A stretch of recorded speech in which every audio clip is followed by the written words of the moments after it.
All right, welcome back to the state wrap-up, I guess we'll call it, at the coach's office. Yeah, you're kind of cutting me out of the thing here. Can you move a little bit? We got all this room in between us here. There you go. It's better. I feel like we haven't done this in a while. It's been a while. Did we miss? Well, we did the interviews right from the media day last week. We didn't sit. We didn't sit, so I feel like we haven't had a chance to talk. If it's been a long time. We have 35 state qualifiers. Mm-hmm. How many state placers you have, Zach? 21. 21's what I got. I think Mike Helms said 20, and he would have been one off. He probably forgot one of our kids. But let's talk about this. Remember we did a Mount Rushmore segment with Brett Powell and Dave Tomeno. We talked about, like, of all time, who these four kids, would be. I think it would be really appropriate to start the show with the 2018 Mount Rushmore.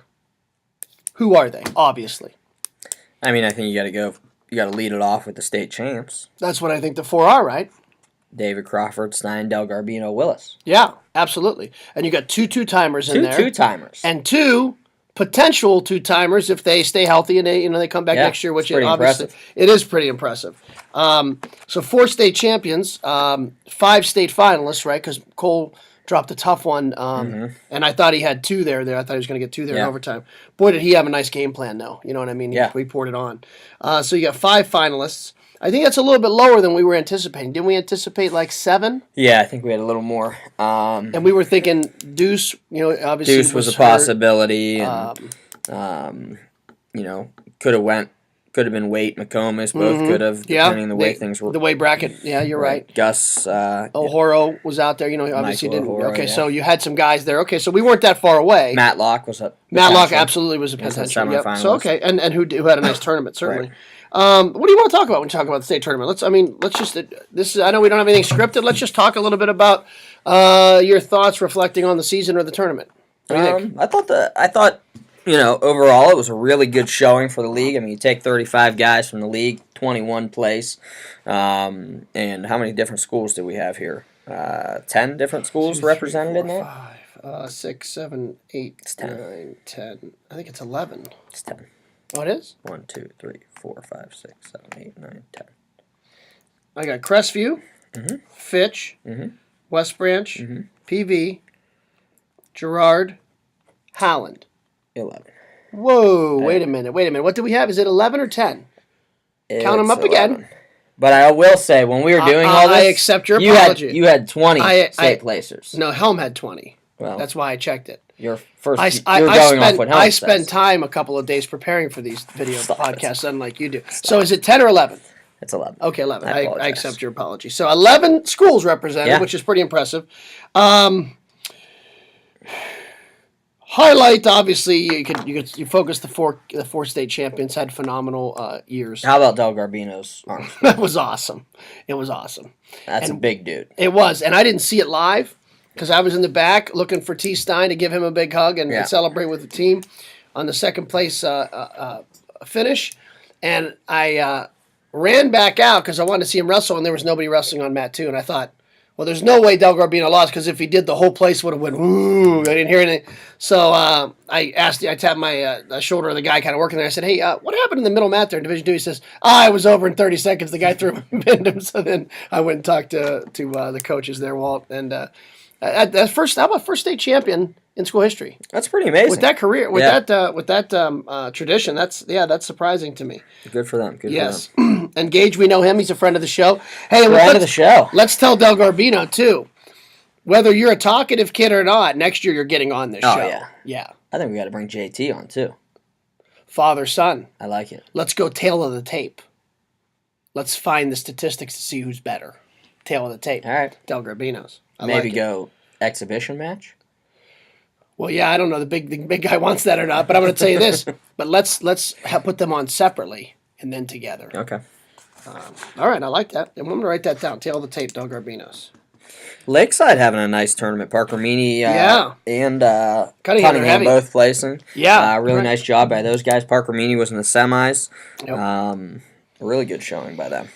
Yep, Matlock does what he does, right? 2-time state placer. Yep. I think he can wrestle semifinals. I think he can wrestle at the next level. I don't know where he'd fall weight class wise, but I think he loves wrestling. You can kind of tell he's a quiet kid, but enjoyable to watch. Beaver Local and Louisville both doing their thing. Obviously. Three placers each. Alliance with Deuce out hurt you.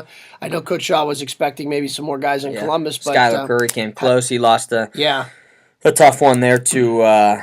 I want to say it was the Rice kid from Steubenville, and then Leisure at heavyweight places. Yeah, who did a nice job coming through there, and then Andrew Hardenbrook, who from Crestview, which I think I know Talbot was down there with him. We interviewed Landon, but I think maybe those are the last two placers of the Hardenbrook brothers. Yeah, which is he had a real nice tournament. He really did. Fitch guys at Fitch, Sutton, Fareed, Douglas. Yeah. D1's brutal. All three of those guys placed, and Colin was a match away. He lost in the placement match as well. Yeah. People don't realize, when you see those placers for Fitch, Division I is brutal. No. So you see Gus Sutton, what did he take? 7th, 8th? I think it might have been 8th. Yeah. You know what I mean? And sure. Yeah, he's a Fargo All-American and was ranked, had to be top 3 all year, right? So yeah. Just a couple of points of emphasis do we have anything else we want to talk about when we just talk about the state tournament? All league selection show probably in another week. Maybe we'll tweet that out, or we'll put that on the website or something like that, because coaches as we speak are debating and discussing looking at records and talking about who's You've been in that. I've never been part of that. How's that go? You've been a part of that before for a long time. I'll be honest with you. Wrestling as a sport gets several things wrong. That isn't one of them for us. I've always felt like sitting in that, because you have 4 divisions, so you're sitting with your D1 coaches. All those guys, for the most part, all those guys know who the best kids are. And there's always, somebody trying to slide in guys extra and stuff like that, because they're really fighting for their guys. But everyone knows who the best kids are, and coaches will concede based on results. And I think that's always been pretty positive. Although I don't know, Coach Pitts is getting his first run at it, so maybe he'll have a different take on it. Do you prep him at all, or give him any tips? No, that kid was ready to go. He doesn't need me anymore. All right. He's cut the umbilical cord, and as a matter of fact, he walks right by me in the hallway. He doesn't even say hello to me anymore. Wow. Yeah, I know. Hack. Yeah, well, you know what? Doesn't appreciate his roots, is what you're saying? I don't know. Maybe he's just proud of what he's done, and had a heck of a run. Yeah. Hope he comes back for another year. Hey, I want to give you some statistics here on the podcast. I know this is a little bit longer, but this is an overview of what we've been able to do with your help. I never thought. I'm going to give you some. Don't look. I'm going to give you some statistics here. How many total views do you think our 67 podcasts generated this year? 2,000. 2,000 is a good guess, and 2,000 is a lot. That is a lot. Over 8,000. Wow. 8,000 views. Now, 4,000. If you weren't on here, how many more do you think we would have had? We'd have. It would have folded by January 1st. Over 8,000 views. That's impressive. Now, 4,000 of those might be Donity, but that's all right. Oh, yeah. That's all right. We have almost 70 podcasts. We interviewed all EOWL League champs at the tournament. We interviewed all wrestlers and coaches who came to the media day. All right. And we sent those out through Twitter. We had 3 highlighted segments with kids. We had Michael Faree, we had David Crawford, we had Gage Willis, all real good segments. Yep. And Del Garbino, Stein, and some other youngsters we're going to have on there next year as the season progresses. We highlighted these coaches: Coach Bird from Fitch, Coach Pitts from Canfield, Coach Haiti from Liberty, Coach Miller from PV, Coach Canal from Columbiana, Coach Mancini from Boardman. We had Dave Tomena and Brett Powell from a kind of Hall of Fame perspective, and Rich Donity as a Hall of Famer as well. We also highlighted 2 media people, Max Pierce, who's our assistant commissioner and really the guy who runs the show, and Joe Simon came on. And then we had 1 hype video, which was a test, really. I don't think it was great, but it had a lot of views. That's a lot, and we didn't think it was going to get out of the first week, did we? We really had no plans. We've never prepared at all. Nothing. We just wing it. If you guys have suggestions. That might be actually legitimate. Yeah. We'd like to hear. Yeah. We do. We want to hear. What's our email? I don't know. You made it up. EOWLspotlight@gmail.com. EOWLspotlight@gmail.com. Or DM us on Twitter. Whatever that is. Did you ever direct message? Okay. Did you ever? Why can't you just say direct message then? That's what the kids say. DM us. DM us. They know. The people know. The people know. We have one change for sure we're going to make. And that every week we're going to have a results segment where Rich Donahue is going Yes. to give results based on what is sent into the website. Right. And then we want a suggestion box. We want people to email us Right. what we should. More kids, more results. We got a lot of emails with for the The mailbag. mailbag, yeah, It's good and to we're show us sitting the on a emails, couple too. yeah. Maybe that'll be fun to sift through those. But Yeah. we're still sitting on 20 or 30 that we didn't even get Yeah. to. A And lot then of responses there. yeah, that's been a real success. That maybe we have to find a way to highlight that. Anything else as you're looking at the season? And I know this sounds like we're going through it fast, but we go through it in pretty good detail throughout the course of the season. And the NCAA's are this weekend, and I know we want to talk We're about going to get into those. So. We have to, and we got a resident college guy that's going to come in Yeah. and who knows a lot about college. Yeah, We'll have hopefully him come. we'll be able to do it, maybe in the spring once or something, leading up to freestyle some Greco. freestyle stuff. Mhm. And I know we got a lot of league kids that do that and trying to be All-Americans and all that. So Yeah.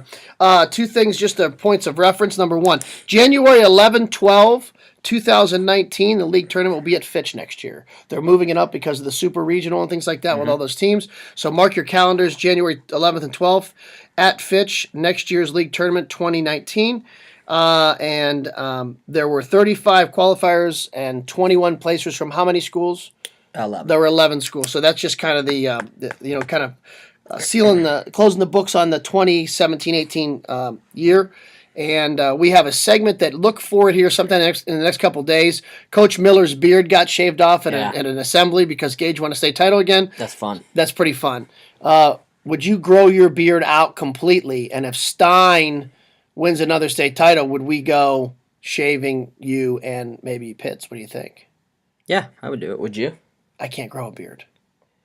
How about this? If Stein plus another kid on our team wins one, whoever that may be, would you shave your head? Have them shave your head? Bald. Skin. I don't know. Maybe. Wow. Miller puts himself out there every year. He grows a beard. Yeah.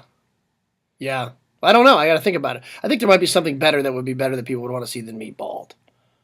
No, I don't think so. No, you don't think so? No. Maybe you try to grow facial hair. That might be Maybe if they don't make it, they're bald. That'll motivate them. I don't think we can do that to the kids. Oh, okay. All right. Well, let's workshop that. All right. Hey, thank you for Yeah, everything. appreciate it, guys. It was a fun year. Didn't really expect to keep it going this far, and it was fun meeting you guys and talking to people and all that stuff. So hopefully we can improve on it for next year. So thanks, guys. Thanks for watching. Thank you very much.